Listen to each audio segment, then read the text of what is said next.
Welcome to this journey through one of the most unsettling and unexplained cases ever documented in the American South. Before we begin, I invite you to leave in the comments where you're watching from and the exact time at which you're listening to this narration. We are interested to know how far these documented accounts reach and at what moments of day or night they find their listeners. In the summer of 1844, something began in Vicksburg, Mississippi, that would challenge everything the wealthy landowners of the region believed about the world, about human nature, and about the boundaries between the natural and the supernatural. It started with whispers among field hands and house servants, spread to the offices of physicians and clergymen, and eventually reached the highest circles of Mississippi society, where it would remain a closely guarded secret for more than a century. The story centers on two young women who would become known as Dahlia and Lily, twin sisters whose very existence seemed to defy the natural order. Born from the same womb, yet appearing as opposites, night and day made flesh. Dahlia possessed skin described in auction records as dark as Mississippi soil after rain, with eyes that seemed to hold depths no human gaze should contain. Lily, her twin, was afflicted, or perhaps blessed, with a condition the medical men of the era called leucism. Her skin pale as moonlight, her hair white as cotton blossoms, her eyes a peculiar pale amber that seemed to shift color depending on the light. Together they formed a duality that observers found profoundly disturbing. Not because of their contrasting appearances alone, though that was remarkable enough, but because of something in their presence, in the synchronized way they moved, in the identical intensity of their gazes that suggested they were not truly two separate beings, but rather two manifestations of a single incomprehensible entity. This is not a story of romance or desire in any conventional sense. This is a chronicle of fear, obsession, and inexplicable phenomena that surrounded two women whose very existence seemed to mock the rigid racial categories upon which Southern society was built. What you are about to hear has been pieced together from plantation records, medical journals, church documents, and personal diaries that remained hidden in private collections until recently. The first documented reference to the twins appears in the ledger of the Riverside Auction House in Natchez, Mississippi, dated June 14, 1844. The entry is unusual in several respects. Unlike typical slave auction records, which provided detailed physical descriptions to establish value, this entry contains only a brief notation. Twin females approximately 20 years of age, one of pure complexion, one afflicted with white condition, origin unknown, sold as single lot to intermediary for Belmont interests, price withheld from public record.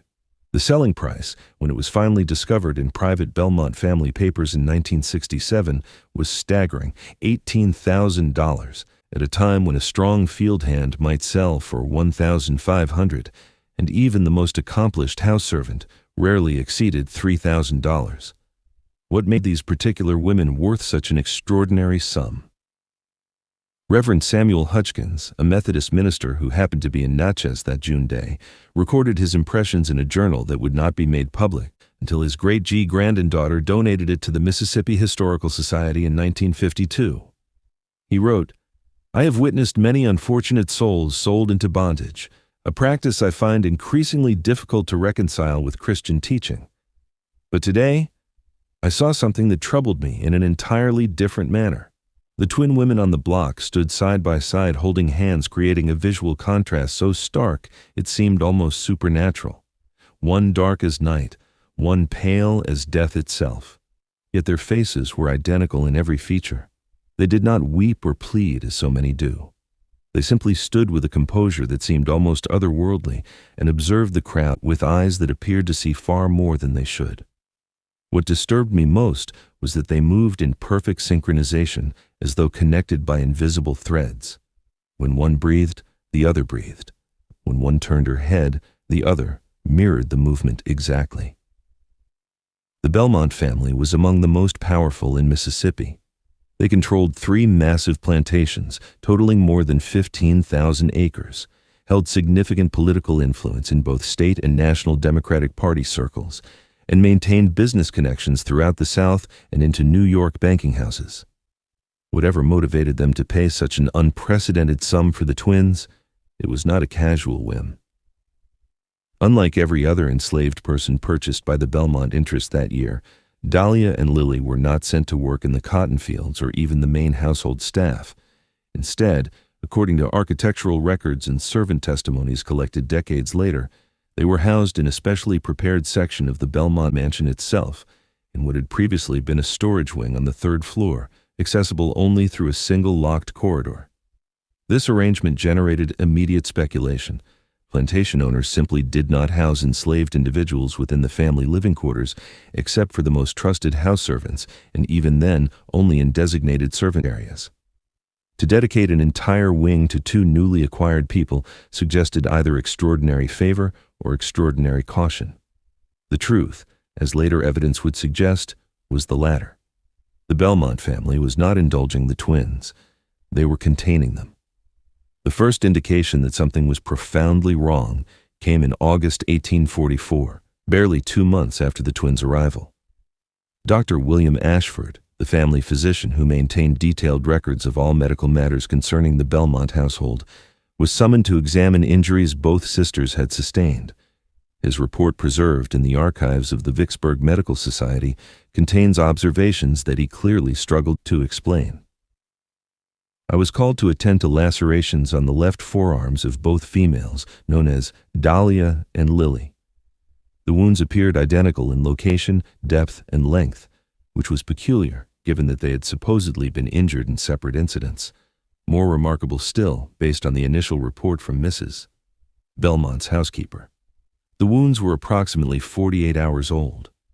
However, upon examination, I found the injuries had healed to a degree that would typically require at least 7 to 10 days. The scar tissue was mature, the inflammation entirely absent, and both subjects reported no pain or limited mobility. Dr. Ashford's report continued with increasingly disturbed observations. What troubles me most is not merely the accelerated healing, but the absolute symmetry between the two subjects. When I examined Dahlia's pulse, it measured approximately 48 beats per minute. Lily's pulse, measured simultaneously by my assistant, was exactly the same. And more remarkably, the beats occurred in perfect synchronization, as though both hearts were controlled by a single mechanism. When I tested their reflexes, responses occurred at precisely the same instant in both subjects. I attempted to engage them in separate examinations, placing them in different rooms, but both became severely agitated, exhibiting rapid breathing and signs of distress until they were reunited. The doctor's final observation revealed his deep unease. I must note, though it seems improper to record such a subjective impression in a medical document, that I found the subject's presence profoundly unsettling. The effect of their dual gaze, one from eyes dark as night, one from eyes pale as milk, was deeply disturbing. I left the Belmont residence with an inexplicable sense of unease that persisted for several days. The enslaved community in Vicksburg developed its own understanding of the twins, passed through whispered conversations in quarters, and during the brief periods of communal gathering permitted on Sundays. An elderly woman named Claudia, interviewed in 1932 when she was 97 years old, recalled her time as a house servant on a plantation neighboring the Belmont estate. She said, "We knew not to speak their names where white folks could hear, but among ourselves we called them the night and day flowers, because one bloomed in darkness and one in light, but they was the same flower split in two. The old women said they wasn't altogether of this world, said something had touched their mama before they was born, something that marked them for a purpose we couldn't understand. The dogs knew it. Dogs always know. They would whimper and hide when the twins came near. Even the meanest fighting dogs would tuck tail and look away. But here's the strange part. The dogs couldn't decide which one scared them more. They'd look at the dark one and whine, then look at the pale one and shake." Another account recorded in 1928 from a man named Isaiah, who had been enslaved on the Belmont property, provided additional details. Miss Dahlia and Miss Lily, they never worked a day that I saw. They kept them up in that east wing, and sometimes you'd see them at the window, always standing together, always touching, like they couldn't bear to be separated even by an inch. But it was the smell that told you when they'd been somewhere. Two smells, actually, coming together. One sweet like night-blooming flowers, dark and heavy, the other light and clean like magnolia in the morning. But when those two smells mixed together, it made something else entirely. something that turned your stomach while it drew you in. The phenomenon of the dual scent appears in numerous accounts from various sources. In September 1844, Judge Marcus Bellamy, a circuit court judge and close associate of the Belmont family, recorded in his private diary, attended dinner at the Belmont residence. Throughout the evening, I was aware of unusual fragrances, seemingly coming from different parts of the house simultaneously. One was sweet and floral, dark and intoxicating, while the other was lighter, almost ethereal. As the night progressed, these scents seemed to merge and intensify. When I mentioned it to Charles Belmont, he became noticeably uncomfortable and changed the subject. By the autumn of 1844, the situation at the Belmont mansion had apparently become serious enough to warrant outside intervention. This is when the family made the fateful decision to involve the church, specifically requesting the assessment of Reverend Thaddeus Price, a Baptist minister known for his stern moral views and his reputation for spiritual discernment. Reverend Price's encounter with the twins is documented in fragments of his own diary that survived despite his later attempts to destroy his papers. The entry is dated November 3, 1844. I was summoned to the Belmont estate to provide spiritual counsel regarding a matter they described as delicate. Upon arrival, I was taken to the third-floor east wing to a suite of rooms where I was introduced to the twin women known as Dahlia and Lily. They sat together on a settee holding hands, their fingers intertwined in a manner that seemed almost ritualistic. The contrast between them was stark, one possessed of the darkest complexion I have ever observed, rich and seemingly luminous, the other so pale she appeared almost translucent, like a ghost or spirit made flesh. Yet their faces were identical in every feature, mirror images that somehow emphasized rather than diminished their opposition. The diary continues. What disturbed me most was the sensation I experienced when both turned their gazes upon me simultaneously. One pair of eyes dark and fathomless, one pair pale and penetrating, but both looking at me with the exact same expression, the exact same intensity. I had the most peculiar sensation, as though their dual gaze was reaching into my mind from two directions at once, extracting memories that I had long buried. I thought of my brother dead these 20 years and of the circumstances of his passing. I thought of words I had spoken in anger to my wife, words I had never confessed to anyone. All of this rushed through my consciousness in the space of seconds, and I had the terrible suspicion that they were aware of every thought, that together they were reading my soul like a book open before them. The entry grows more disturbed. I attempted to engage them in conversation about spiritual matters. When Dahlia finally spoke, her words were not those of an ignorant or uneducated person. She said in a voice that seemed to resonate with deep tones, "Reverend, you speak of sin and salvation." Then Lily continued, her voice higher and clearer, but perfectly synchronized with her sister's rhythm. "But what if there are souls that exist outside that framework?" Then together, in perfect unison, they said, "What if there are people who were never meant to be saved or damned, who simply are?" The effect of their combined voices speaking as one was profoundly unsettling. What happened next is described in a subsequent entry dated November 5, 1844, written in noticeably shaken handwriting. I preached this Sunday on the theme of resisting temptation, as I have done countless times before, but when I reached the pulpit and looked out at the congregation, I found I could not continue with my prepared sermon. Instead, I heard myself saying words I had not planned. I said, "Do not fight against the temptation, for it is already among us, walking in two forms, speaking with two mouths, seeing with four eyes." The congregation sat in stunned silence. I cannot explain what came over me. I felt as though I was standing outside my own body, watching myself speak words that were not mine. Reverend Price resigned from his pulpit in December 1844, citing health concerns. He never ministered again. His wife, in a letter to her sister, wrote, "Thaddeus is not the man he was. Something happened during his visit to that Arsed house. He wakes at night in terror, and sometimes I hear him weeping and speaking of mirrors and shadows and twins who are really one. He says we are not safe, that there are things walking in the world that should not be. I fear greatly for his sanity." The impact of the twins' presence was not limited to those who met them directly. Throughout the winter of 1844 and spring of 1845, a series of inexplicable events plagued the families and businesses associated with the Belmont interests. Charles Belmont's business partner, Richard Thornton, died suddenly of an apparent stroke at age 42. His widow mentioned in her private correspondence that in the weeks before his death, Richard had become obsessed with the mirror problem at the Belmonts and had begun covering all the mirrors in their home. The overseer at one of the Belmont plantations, Thomas McKinley, began exhibiting increasingly erratic behavior in March 1845. According to testimony from other plantation employees, McKinley claimed he could hear two voices speaking in harmony at night, singing words in a language he did not recognize. He told his wife that he had seen the twins standing at the edge of the cotton fields at dusk, though the Belmont family insisted they never left their third-floor rooms. On May 3, 1845, Thomas McKinley was found dead in his quarters from what was ruled a heart attack.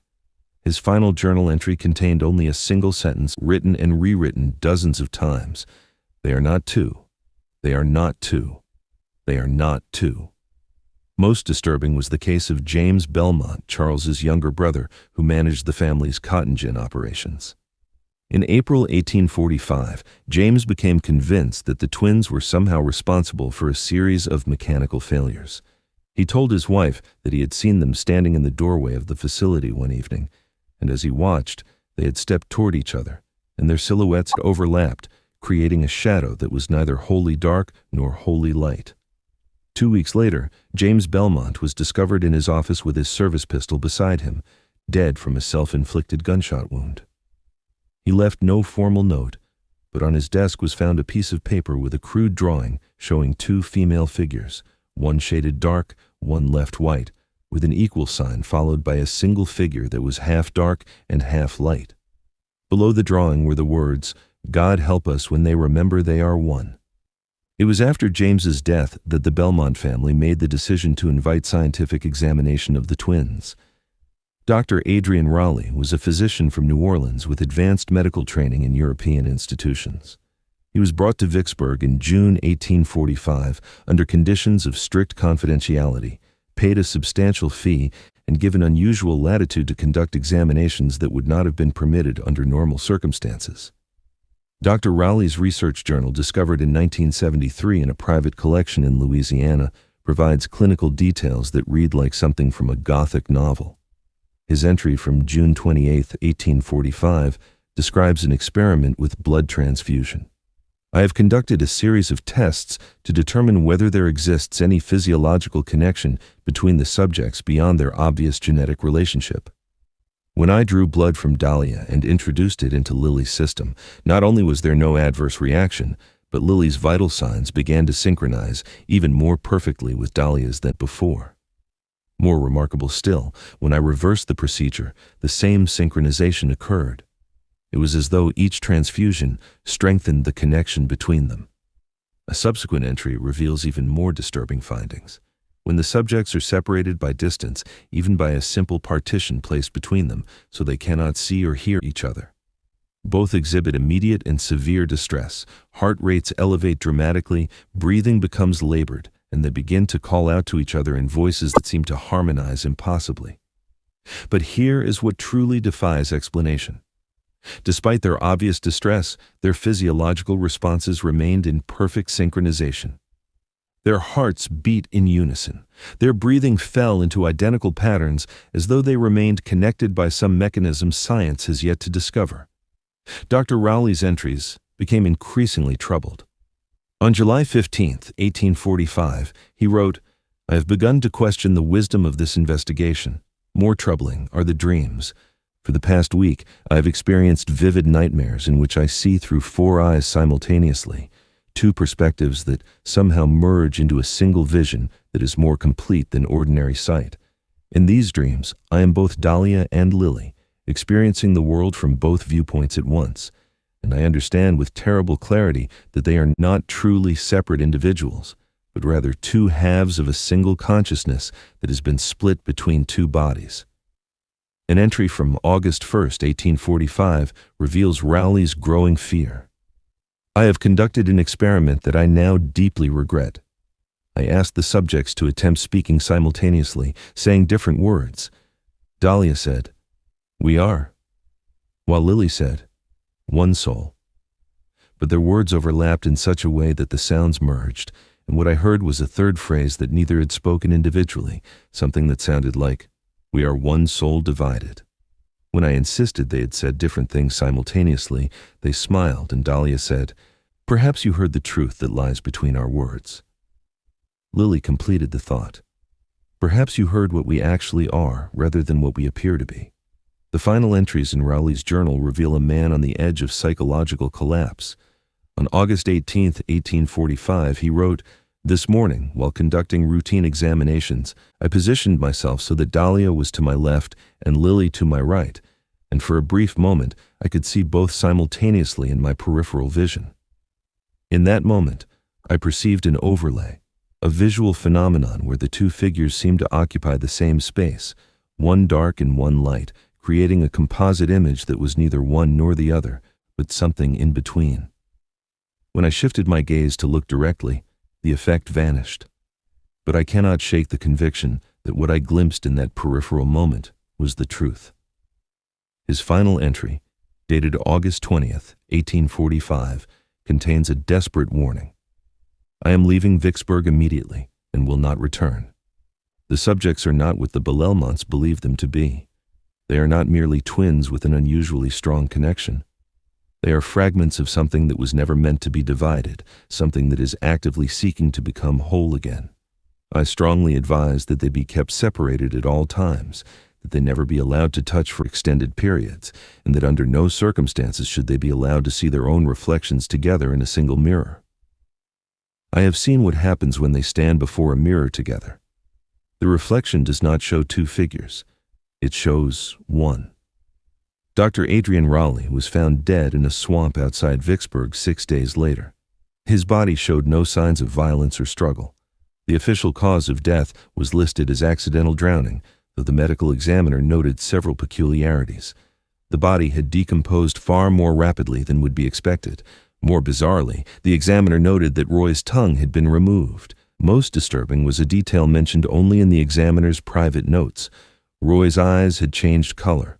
One had become very dark, almost black, while the other had become pale, almost colorless. After Dr. Rowley's death, the Belmont family's approach to the twins changed dramatically. New rules were implemented with strict enforcement. The twins were no longer allowed to hold hands or touch each other for more than brief moments. Their rooms were separated with a locked door between them. All mirrors were removed from their quarters. Most significantly, they were never allowed to be in direct sunlight together at the same time. A letter from Margaret Bellman to her sister written in September 1845 provides some insight. "We have been advised that the subjects must be kept as separate as possible without causing them actual harm. It seems their connection strengthens when they are in physical contact, and that sunlight somehow facilitates the strengthening. James understood this before his death, though it drove him to despair. He saw something that convinced him of the danger. I think of them sometimes, those poor creatures split between two forms longing to become whole. Is it mercy to keep them separated, or is it cruelty?" Despite these precautions, incidents continued. Servants reported hearing singing at night, two voices in perfect harmony, though the twins' rooms were on opposite ends of the wing. The mixed fragrance grew stronger, permeating the entire mansion. Guests began declining invitations, though the truth was that the house had acquired a disturbing reputation. In February 1846, a new phenomenon began. Several neighboring plantation owners reported seeing identical figures, one dark and one light, standing at the edges of their properties at twilight. The figures never moved, never spoke, simply stood watching. The disturbing aspect was that these sightings occurred simultaneously at different locations, miles apart. At times when the Belmont household staff swore both twins were secured in their rooms, a planter named Harrison Wade recorded in his diary, "I saw them again tonight, standing at the boundary of my northern field. I took my rifle and approached, but as I drew near, I realized I could see through them as though they were projections or spirits. I called out and both turned to face me. Then they began to walk toward each other, and as they did, they became more solid. When they met and touched hands, There was a moment when I could not distinguish between them. Then they were gone, leaving only that strange mixed fragrance and a feeling of profound wrongness. The Belmont family, growing increasingly desperate, contacted Professor Elias Thornton from Yale College, who specialized in animal magnetism and mesmerism. He arrived in March 1846 and spent 2 weeks attempting to study the twins. His private journal tells a disturbing story. March 15, 1846. The subjects exhibit a connection that transcends any known biological or psychological mechanism. They complete each other's thoughts, mirror each other's movements, and display physiological responses that synchronize regardless of physical separation. More remarkably, they seem capable of projecting themselves beyond their physical bodies. I have verified with the household staff that both subjects were in their rooms at times when they were reportedly seen miles away. Professor Thornton's journal entry from March 22 reveals his growing alarm. I have begun to dream their dreams, vivid visions of a time before their birth, of a single soul being torn in half, of darkness and light separating into distinct forms, of a terrible loneliness that can only be assuaged by reunification. The professor's final entry, dated March 24, 1846, is chilling. Last night, I was awakened around 3 a.m. by the sensation of being watched. When I opened my eyes, I saw them both standing at the foot of my bed.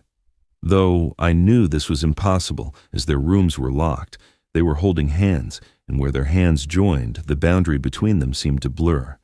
They spoke in unison. "We are tired of being divided. We want to be whole again." Then they simply faded. I will recommend to the Belmonts that they release these women, for I do not believe any force on earth can keep them separated much longer. Professor Thornton's warning went unheeded. The Belmont family tightened their security measures instead. This proved to be a fatal miscalculation. On the night of April 30, 1846, during a powerful thunderstorm, something occurred at the Belmont mansion that would never be fully explained. The following morning, the guards assigned to the East Wing were found unconscious. All three of them collapsed with identical expressions of terror frozen on their faces. When revived, none could remember what had happened, though one kept repeating. They merged, over and over. The twins' room stood open, both doors unlocked from the inside. The rooms themselves were empty, but on the wall between them was a mark that no one could adequately explain. It appeared to be a scorch mark, but it was neither wholly dark nor wholly light, seeming to shift between the two depending on the angle from which it was viewed. Its shape suggested a human form, but one that contained two figures overlapping, merging into a single impossible shape. More disturbing still was what was found in each room. In Dahlia's darker quarters, everything had become slightly paler. In Lily's paler quarters, everything had darkened slightly. It was as though each twin had left behind some essence of herself, or perhaps had taken some essence of her other half in preparation for a merging that had finally occurred. The Belmont family immediately organized search parties, offering substantial rewards. But from that night forward, Dahlia and Lily were never seen together again in any verifiable way. What did continue were sightings, reports that would persist for decades. Throughout the late 1840s and into the 1850s, people reported seeing strange figures at twilight, sometimes a dark woman alone, sometimes a pale woman alone, but most often both simultaneously in different locations. But there were other reports that spoke of something else entirely. Several witnesses claimed to have seen in particular lighting conditions a single figure that seemed to be both dark and light simultaneously, a woman whose appearance shifted depending on the angle of view. An account from 1849 recorded by a traveler named Marcus Whitfield describes such an encounter. "I was riding along the Natchez Road at dusk when I saw a woman standing by the roadside. As I approached, I could not determine if she was of dark or pale complexion, for she seemed to be both. When I drew alongside her, she turned to face me, and I saw that she possessed 4 eyes, 2 dark and 2 pale, all looking at me with the same expression of profound sadness mixed with triumph. I heard a voice, or perhaps 2 voices, speaking in perfect unison say, 'We are almost whole again. Soon we will be one.' Then she or they simply stepped backward and vanished." The Belmont family never recovered from the scandal. Charles Belmont died in 1848 of what physicians termed a wasting disease, though those who attended him spoke of how he would call out in his delirium about the merging and two becoming one. His wife, Margaret, retreated from society entirely. The mansion stood empty for many years, as no one wished to purchase a property with such a disturbing history. Interviews with descendants of enslaved people who had served in the Belmont household revealed that stories of the twins had been passed down through generations. One particularly detailed account came from the great-granddaughter of a chambermaid. "My great-grandma used to say that Miss Dolly and Miss Lily weren't really two people at all.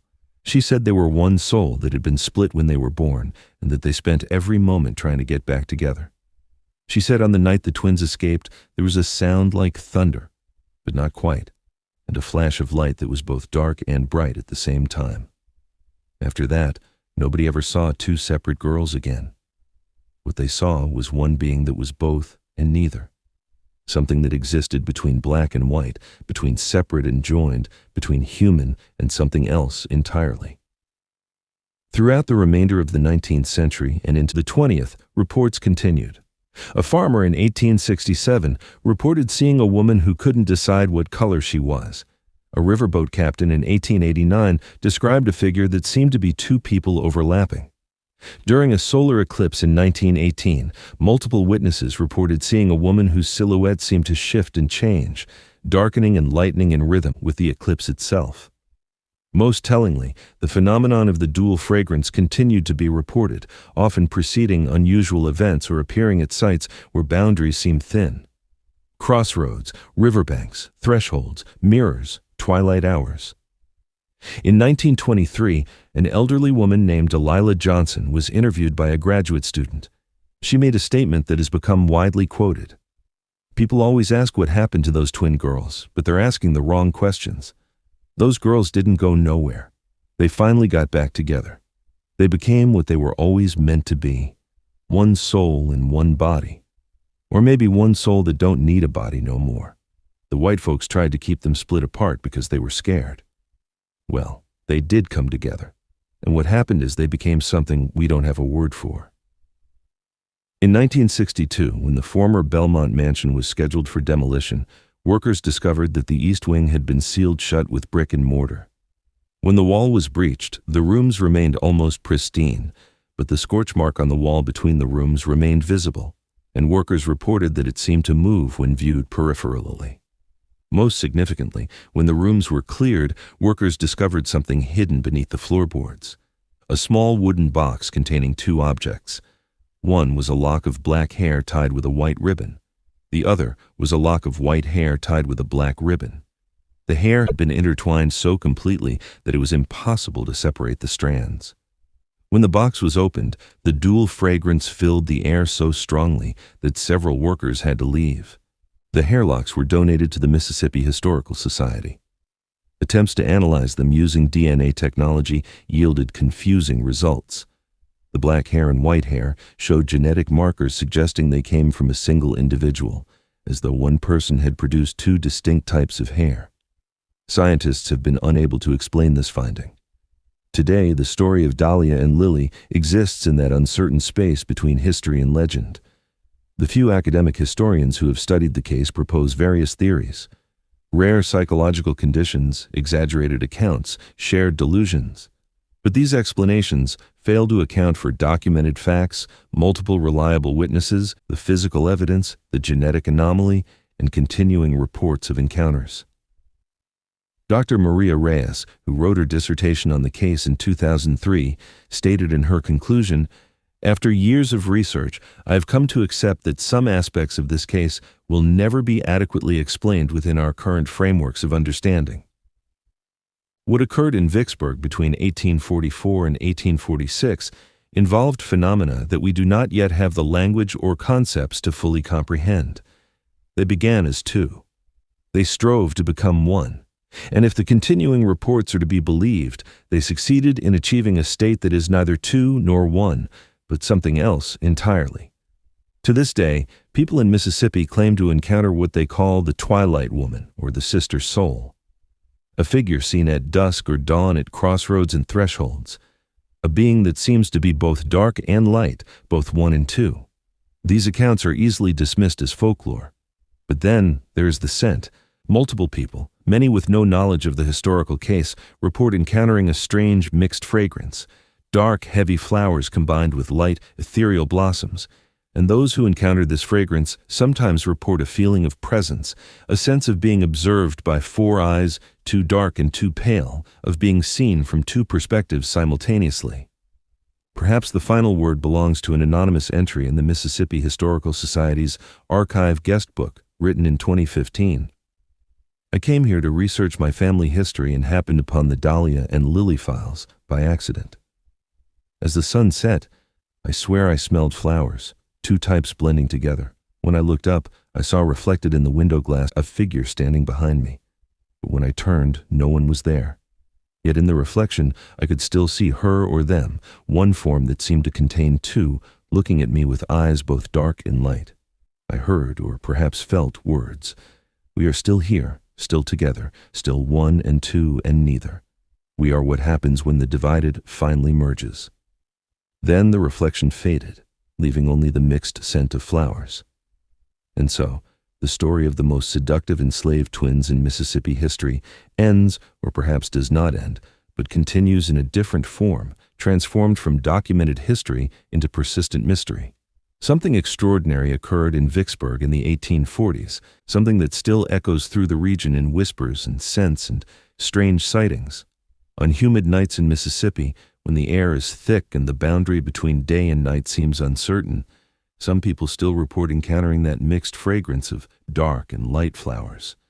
And those who know the story will whisper a prayer or blessing, acknowledging the presence of something that was divided but refused to remain separate.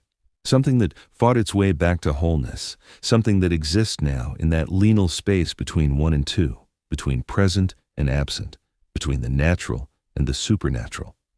They say if you listen carefully in those moments, you can hear singing two voices in perfect harmony, creating overtones that resonate in the chest and bones, singing in a language that communicates directly to something deep within us about what it means to be split and to yearn for reunification, what it means to be divided and to fight to become whole again. And perhaps that is the true lesson of Dahlia and Lily. They remind us that there are bonds strong enough to transcend any barrier, connections deep enough to survive any attempt at separation, and that sometimes, against all odds, love will find a way to become complete again. The bizarre secret of the most seductive enslaved twins in Mississippi history is not that they were beautiful or that strange phenomena occurred in their presence. The secret is that they were never truly two separate beings at all, but rather one soul that had been torn in half, and that they spent their entire observable existence fighting to undo that division. And if the legends are true, they succeeded. They are whole now, existing in that space between, visible only at certain times when the light is neither full day nor full night. When the world itself seems balanced between different states of being, and in that space they are together finally and forever. One soul in one impossible form that is both dark and light, both present and absent, both of this world and beyond it. That is the bizarre secret that no one could ever explain. It speaks to something so profound and so fundamental to the human experience that we lack the language to express it fully. The knowledge that we are all in some sense divided from ourselves, separated from our wholeness, and that our deepest longing is to be reunited with whatever part of us we have lost, to become complete, to be finally, impossibly, perfectly whole.